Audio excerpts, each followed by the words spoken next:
Bonjour et bienvenue dans la troisième vidéo de cette série consacrée à l'apprentissage de GSAP. Donc nous avons vu dans la première vidéo de la série comment importer les librairies, dans la seconde comment faire notre premier twin, notre première animation, à l'aide de la méthode to. Et nous allons donc ici découvrir d'autres méthodes de la librairie. Alors j'ai comme d'hab un fichier HTML avec pas grand chose, il charge du CSS, il charge jQuery, TwinMax, enfin GSAP pardon, et un fichier mn.js. Le fichier de style est actuellement vide et le fichier JS également. Donc on va commencer par créer des objets animés. Donc on va se faire des petites balles, on va en faire 3.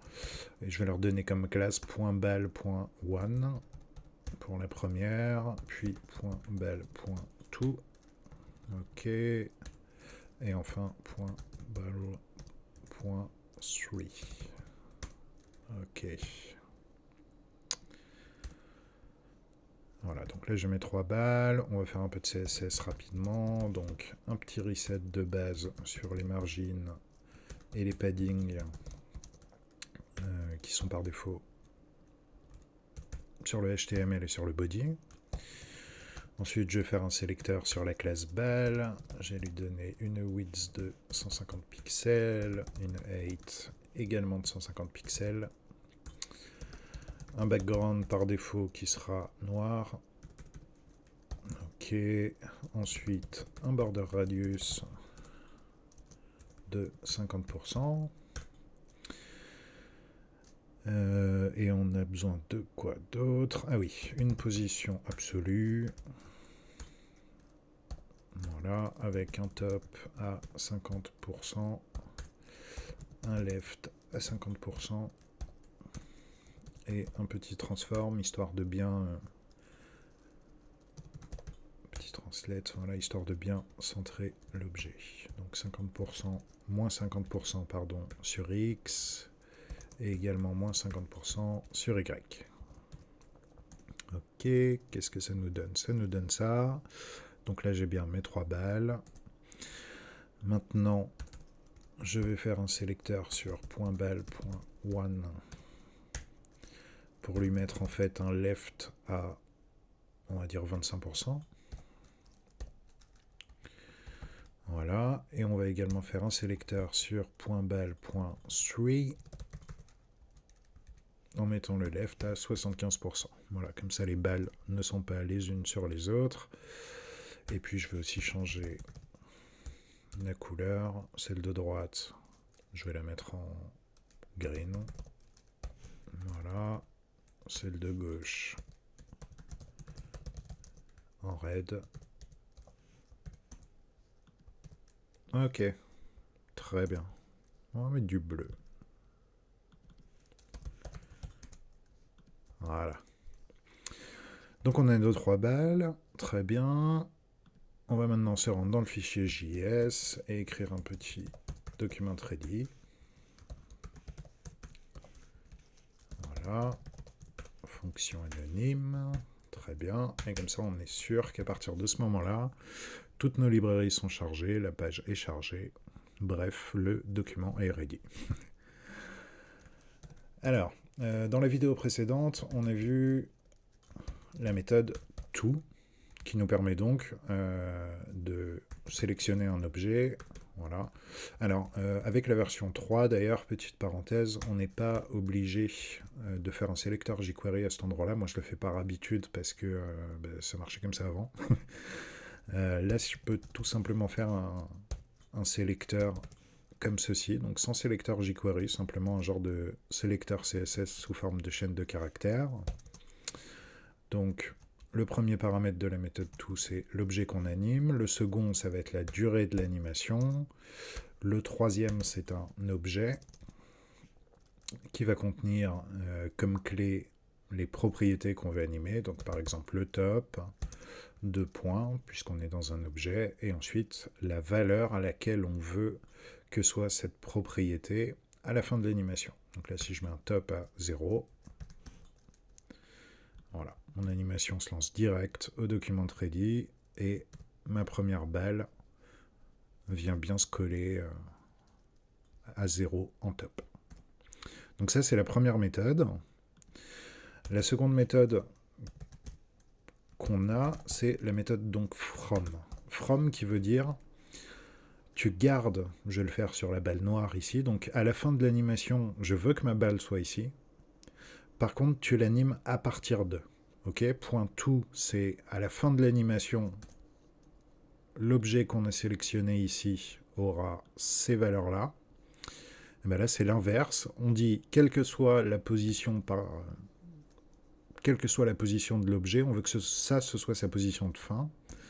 Et donc, .from nous permet de dire à partir de quelle valeur on veut animer les valeurs pour qu'elles arrivent jusqu'à la valeur actuelle. Bon, on va le faire, ce sera peut-être un peu moins. Donc je vais sélectionner ma seconde balle, .ball.to. Ok, je vais faire une animation également de 2 secondes.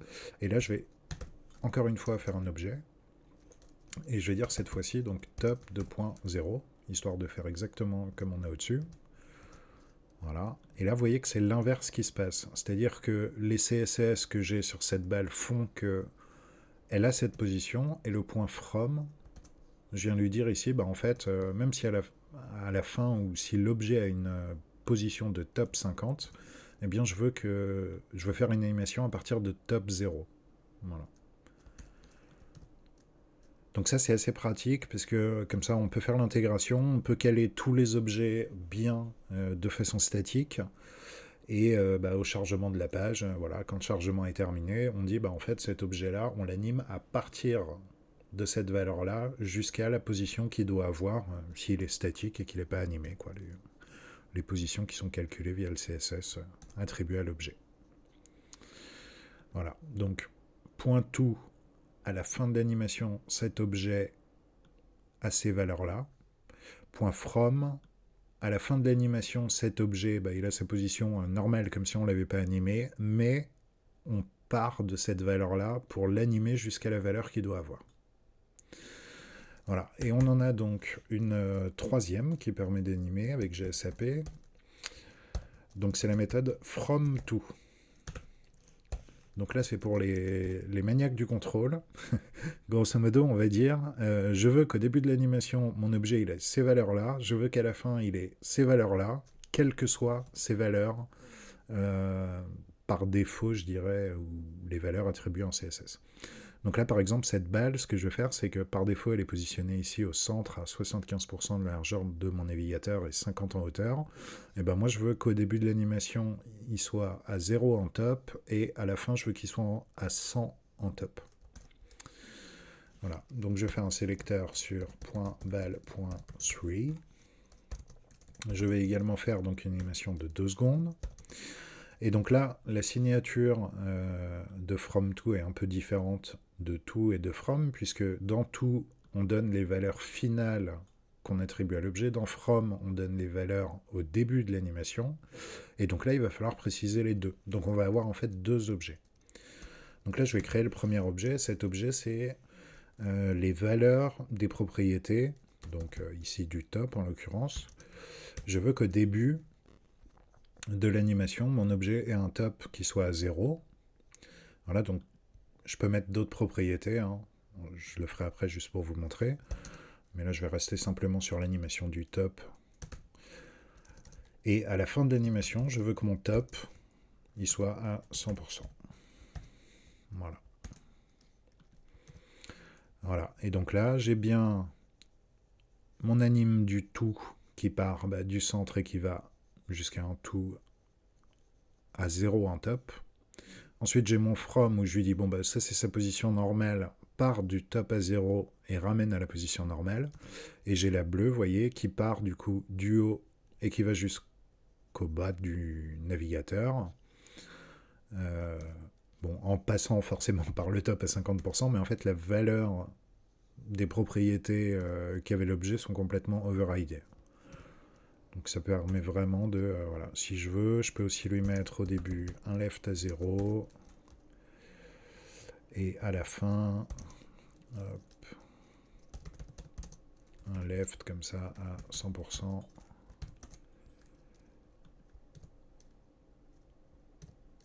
Voilà, donc je pars bien de top 0, left 0 à top 100%, left 100%.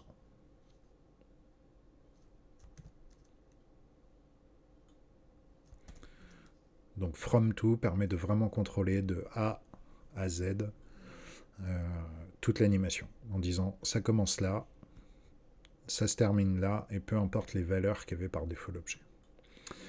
Alors on a une autre méthode avec GSAP, donc qui ne permet pas d'animer cette fois-ci, mais qui permet de setter des valeurs. C'est la méthode set. Donc je vais enlever par exemple l'animation sur ma première balle, et je vais faire un GSAP.set .balle.one pour le sélecteur. On n'a pas de durée d'animation puisque set va setter instantanément la valeur. On passe directement aux propriétés qu'on souhaite updater sur l'objet. Là par exemple je vais faire sa scale x3. Voilà, alors j'ai oublié un truc. Qu'est-ce qui lui plaît pas? GSAP.set, mon sélecteur, ok. La valeur.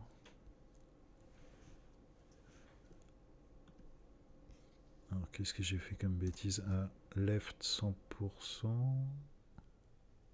Ah oui, pardon. Parce que là il me manque il me manque plein de trucs en fait. Étonnant que ça marche. Ça c'est la collette de fermeture de cet objet là. Donc ça veut dire que derrière il me manque une parenthèse et un point virgule. Voilà. Et donc vous voyez, set vient setter directement la scale de mon objet. Donc ça c'est ça utilise le transform du coup je pense pour setter les valeurs. Je vous ai pas montré trop de valeurs, mais on peut jouer par exemple ici, je veux dire que la balle bleue au début a une opacity de 0 et à la fin elle va avoir une opacity de 1. Donc opacity, scale. Voilà, vous voyez, j'ai bien un effet d'opacité sur la balle bleue. La scale est animable, bien sûr. Donc, par exemple, à la fin, la balle bleue, je vais lui mettre une scale de 0.5. Donc, une échelle de 0.5. Et au début, je vais lui mettre une scale de 3. Voilà, et donc, elle est invisible. Elle est à 0% d'opacité avec une scale de 3. Voilà, et elle termine à 0.5. Voilà, donc les 4 méthodes dont je me sers le plus avec GSAP, donc point to, je résume, point to, à la fin de l'animation, cet objet a ses valeurs, point from, à la fin de l'animation, l'objet a les propriétés qu'il doit avoir, mais on lui dit de faire une animation en partant de cette valeur-là.